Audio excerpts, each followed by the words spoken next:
While the Pharisees were gathered together, Jesus asked them, "What do you think about the Christ? Whose son is he?" They said to him, "The son of David." He said to them, "How then does David in the Spirit call him Lord, saying, 'The Lord said to my Lord, sit at my right hand till I make your enemies your footstool'? If David then calls him Lord, how is he his son?" And no one was able to answer him a word, nor from that day on did anyone dare question him anymore.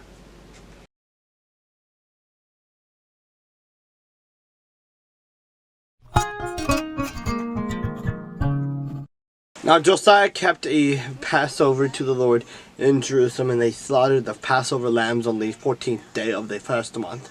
And he set the priests in their duties, encouraged them for the service of the house of the Lord. Then he said to the Levites who taught all Israel, who were holy to the Lord, "Put the holy ark in the house which Solomon the son of David, king of Israel, built. It shall no longer be a burden on your shoulders. Now serve the Lord your God, and with his people Israel.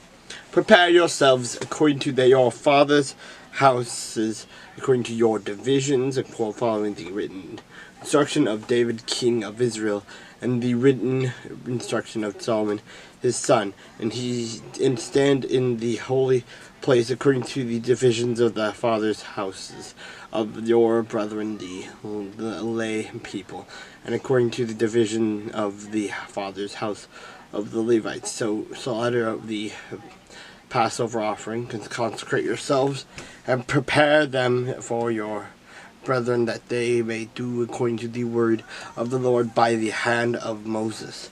Then Josiah gave the lay people lambs and young goats from the flock, all for Passover offerings for all who were present, to the number of 30,000, as well as 3,000 cattle. These were from the king's possessions, and his leaders gave willingly to the people, to the priests, and to the Levites, Hilkiah, Zechariah, and Jehiel, rulers of the house of God, gave to the priests for the Passover offerings 2,600 from the flock and 300 cattle. Also Conaniah, his brothers, Shemiah, Nathanael, and Hashabiah, and Jiel, and Josabad, the chief of the Levites, gave to the Levites for Passover offerings 5,000 from the flock and 500 cattle. So the service was prepared, and the priests stood in their places, and the Levites in their divisions, according to the king's command. And they had slaughtered the Passover offering, and priests sprinkled the blood with their hands, while the Levites skinned the animals. Then they removed the burnt offerings, that they might give them to the divisions of the fathers' houses of the lay people, to offer to the Lord, as is written in the book of Moses.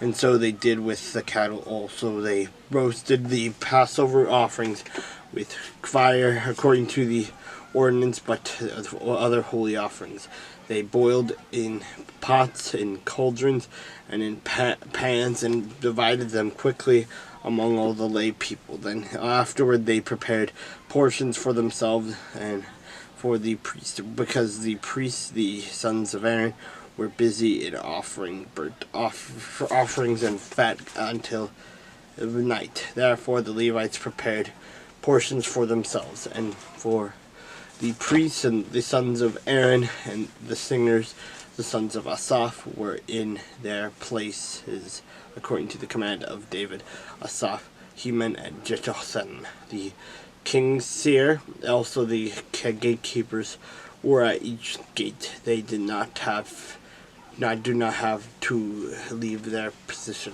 because their brethren, the Levites, prepared portions for them. So all the service of the Lord was prepared the same day, to keep the Passover, and to offer burnt offerings on the altar of the Lord, according to the command of King Josiah. And the children of Israel who were present kept the Passover at that time, and the feast of unleavened bread for 7 days. There had not been no Passover kept in Israel like that since the days of Samuel the prophet, and none of the kings of Israel had kept such a Passover as Josiah kept, with the priests and the Levites, all Judah and Israel who were present, and in the inhabitants of Jerusalem. In the 18th year of the reign of Josiah, this Passover was kept. After all this, then, when Josiah had prepared the temple, Necho, the king of Egypt, came up to fight against Carchemish by the Euphrates, and Josiah went out against him, but he sent messengers to him, saying, "What have I to do with you, king of Judah? I have not come against you this day, but against the house with which I have war. For God commanded me to make haste. Refrain from meddling with God, who is with me, lest he destroy you." Nevertheless, Josiah would not turn his face from him, but disguised himself so that he might fight with him, and did not heed the words of Necho from the mouth of God. So he came to the fight in the valley of Megiddo, and the archers shot King Josiah. And the king said to his servants, "Take me away, from I am severely wounded." His servants therefore took him out of that chariot and put him in the second chariot that he had, and they brought him to Jerusalem. So he died and was buried in one of the tombs of his fathers, and all Judah and Jerusalem mourned for Josiah. Jeremiah also lamented for Josiah, and to this day all the singing men and the singing women speak of Josiah in their lamentations. They made it a custom in Israel, and indeed they are written in the laments. Now the rest of the acts of Josiah and his goodness, according to what was written in the law of the Lord, and his deeds from first to last, indeed they are written in the book of the kings of Israel and Judah.